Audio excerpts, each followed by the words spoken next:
परिचय बता दें। मैं एजाज अहमद, बाल विकास परियोजना अधिकारी, देवकली में तैनात हूँ। सर, आपकी मुख्य सेविका जो हैं 106 गांव के सापेक्ष कितनी हैं और उनकी संख्या आपके आवश्यकता के अनुसार है अथवा नहीं है? टोटल हमारे वहाँ मुख्य सेविका के 8 पद स्वीकृत हैं, जिसके सापेक्ष वर्तमान में 4 मुख्य सेविकाएँ कार्यरत हैं, अर्थात 50% मुख्य सेविकाएँ हैं। अगर आपके यहाँ जो स्टाफ चाहिए नहीं है तो क्या क्या समस्याएं झेलनी पड़ती है आपको? समस्याएँ हैं कि काम की गति थोड़ा सा धीमी हो जाती है। काम उन्हीं लोगों से पूरा काम हमको लिया जाता है, लेते हैं हम लोग, तो थोड़ा सा काम में एक्स्ट्रा बर्डन पड़ता है, जैसे गाँव पे या हम पे या स्टाफ पे। पोषाहार को लेके वितरण से संबंधित क्या व्यवस्था है आपके पास? पोषाहार वितरण के लिए नेफेड द्वारा आपूर्ति हमारे परियोजना गोदाम में की जाती है।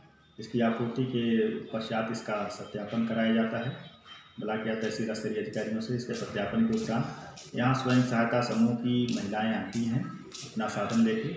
यहाँ से पोषाहार जो हमारे वहाँ DI है, उस DI के अनुसार वो उठान करती हैं और उठान करने के बाद वो गांव में ले जाती हैं। ले जाने के बाद आंगनबाड़ी कार्यकर्त्री को केंद्र पे वो प्राप्त करा देती हैं। ये प्राप्त कराने के बाद उसमें जिलाधिकारी महोदय वो द्वारा तिथि निर्धारित की जा रही है। जैसे इस समय अभी 11, 12 और 13 तारीख के लिए जिलाधिकारी महोदय द्वारा 10, 11, 12 तारीख के लिए जिलाधिकारी महोदय द्वारा तिथि निर्धारित की गई थी।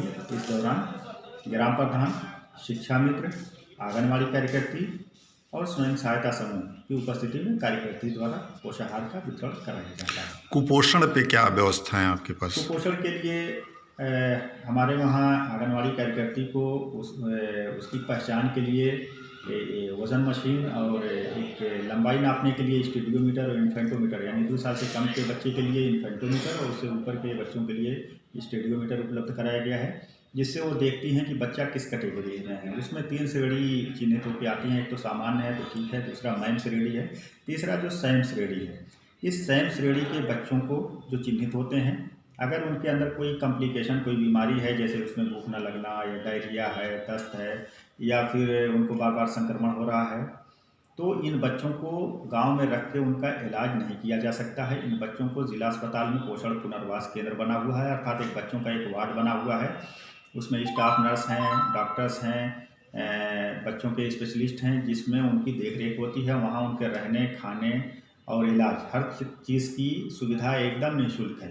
बल्कि जो रहता है उसको 14 दिन रहता है तो उस पर 50 रुपया पर डे के हिसाब से उसका भुगतान भी उसके खातों में गवर्नमेंट द्वारा किया जाता है, विभाग द्वारा इसको भेजाया जाता है। जो बच्चे इसमें कोई कॉम्प्लिकेशन नहीं होता है, उनको ANM के माध्यम से 5-6 प्रकार की जो दवाएँ हैं उसको गांव में ही वो उपलब्ध कराई जाती हैं। गांव में अक्सर शिकायतें मिलती रहती हैं आप जो आधार को लेके, कि कुछ लोगों का आधार फीड हो जाता है और कुछ लोग जो अनफिट वाले हैं उनको ये लाभ नहीं मिल पाता है। इस बाबत क्या विभाग के द्वारा जो है तैयारियां हैं? एक तो तात्कालिक तौर पे बच्चों के लिए उनके माता पिता या गार्जियन का आधार फीड करके उनको त्वरित तौर पे जो विभाग का की तरफ से जो लाभ है दिए जाने की व्यवस्था की जा रही है।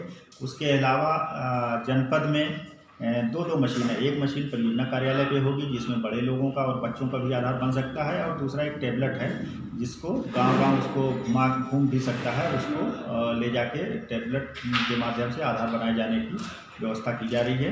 देवकली में भी ये व्यवस्था हो चुकी है और अभी ऑपरेटर नहीं है, जैसे आंगनबाड़ियों को ही हम लोग प्राथमिक तौर पे ऑपरेटर के तौर पे डेवलप करके ये ले रहे हैं, जिससे लाभार्थियों को आधार ना होने के बिना पे लाभ से वंचित न रह पाएँ। आधार बनाया जा रहा है। सर, अधिकतर देखा जाए तो ग्रामीण क्षेत्रों या थाना या आपके क्षेत्र देवकली क्षेत्र है, अक्सर शिकायतें आती है कि पौष्टिक आहार बच्चों को समय पर नहीं मिलता है। सर, इसको लेकर सर किस तरह की तैयारी आपके द्वारा की गई? तैयारी ये है, एक तो जिलाधिकारी महोदय द्वारा जो तिथि निर्धारित की गई है, हम लोग उस तिथियों में खुद फील्ड में निकलते हैं।